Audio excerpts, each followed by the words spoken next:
Before Tokyo, before the age of samurai, even before the art of sushi was perfected, there was a place nestled in a basin of misty mountains. A place of ancient scrolls and falling cherry blossoms. A place called Kyoto. The story of Kyoto doesn't begin with emperors and grand temples, but with a group of pioneers. In the 6th century, the Hata clan, immigrants from the Korean peninsula, saw promise in the fertile lands between the Kamo and Katsura rivers. They settled this basin, bringing with them revolutionary skills, advanced farming techniques that made the land flourish, and the intricate art of silk weaving, which would become a hallmark of Japanese culture.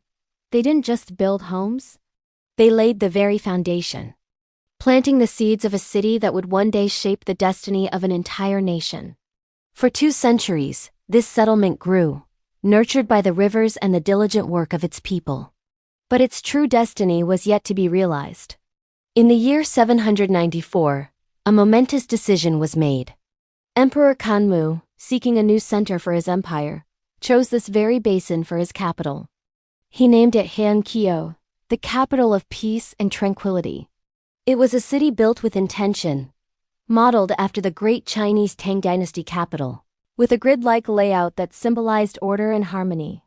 For over 1,000 years, from this very spot, emperors reigned, poets composed their most famous works, and new forms of art and philosophy bloomed. Kyoto wasn't just the political center. It was the beating heart of Japan's culture, religion, and power. The imperial court here was a world of exquisite refinement, where kimonos were works of art and every gesture was steeped in tradition. Today, walking through Kyoto is like stepping into a living museum. It's a city that proudly holds 17 UNESCO World Heritage sites, over 1,600 Buddhist temples, and hundreds of Shinto shrines. Every corner, every stone path, holds a story.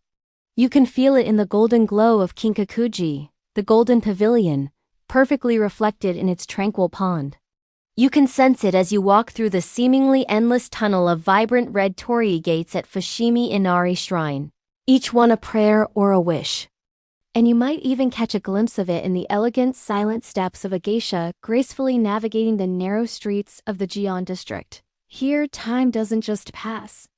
It collects, layer upon layer, in the quiet courtyards and ancient wooden halls.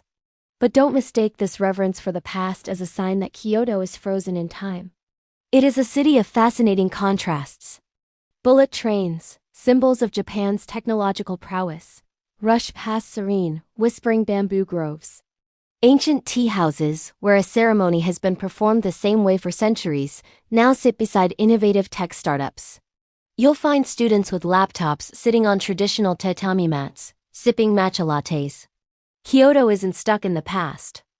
It uniquely and masterfully carries its history forward, weaving it into the fabric of modern life. Kyoto isn't just a place you visit. It's a rhythm you feel, a ritual you partake in, and a profound reminder that the past and present can coexist in beautiful harmony. It's a city where history breathes with every new day. If you enjoyed this journey through time, please like, subscribe, and follow for more stories from the most fascinating corners of our world. Thank you for watching.